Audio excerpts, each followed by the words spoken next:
ये मेरा छोटा भाई है, इसकी उम्र 10 साल है। ये इसने अभी कुरान मजीद हिफ़्ज़ किया और जब मैंने मैट्रिक का इम्तहान पास किया था, मैं एक होनहार स्टूडेंट हूँ। मैं खुद ही कहती हूँ मैं एक होनहार स्टूडेंट हूँ। मेरे पापा मुझे डॉक्टर बनाना चाहते थे। मैंने मैट्रिक का इम्तहान 9 से 70 मार्क्स से पास किया था, एक गाँव में रहते हुए विदाउट किसी अकेडमी के। जब मेरे बाबा की डेथ 2020 में हुई तो मेरी माँ के पास इतने सोर्सेज नहीं थे कि वो मुझे डॉक्टर बना सके।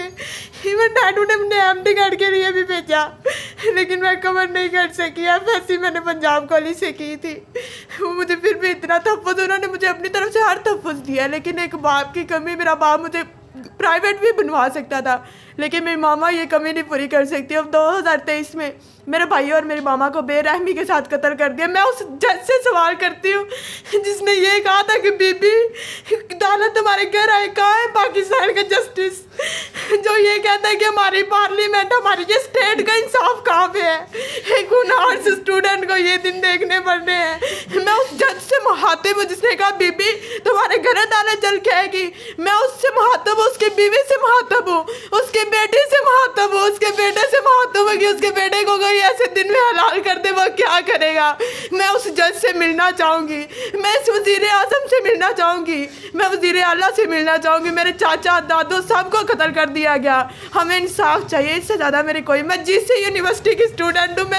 मुझे जब पता चला, मैं 6 बजे वहाँ से निकली यूनिवर्सिटी से और रास्ते में अंबर में मैं उतरी, अकेली लड़की। एक औरत के लिए कितना मुश्किल होता है इस पाकिस्तान में, तो एक औरत की भी इज्जत महफूज नहीं।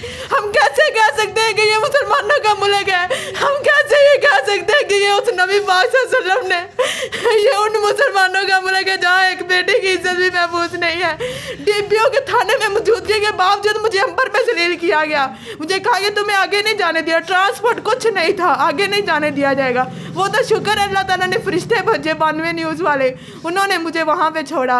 पुलिस ने कोई कसर नहीं छोड़ी। इवन DPO साहब का ये कहना था अगर आप ये तमाशा ना करते हम क्या करते, हमें इतना बताएं हम क्या करते। कहते अब ये तमाशा ना करते। एक पुलिस वाले का कहना था जी पुलिस में कुछ गंदे अंडे भी होते हैं, तो मुझे ये बताएं कि अच्छे अंडे किधर जाते हैं। आप सल्लम के भी दौर में तो कुछ लोग थे, हम सल्लम ने अपनी हलाकियात से मुसलमान किया था लोगों को, तो फिर इस दौर में कहाँ गए वो पुलिस के अच्छे लोग।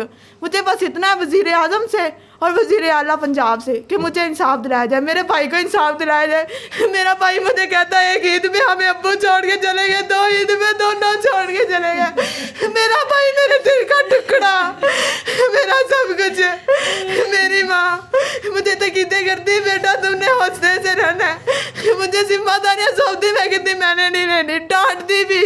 ये नहीं मुझे पता था कि मुझे छोड़ के चले जाएंगे। मुझे सिर्फ इतना है कि मुझे इंसाफ चाहिए। वज़ीर आला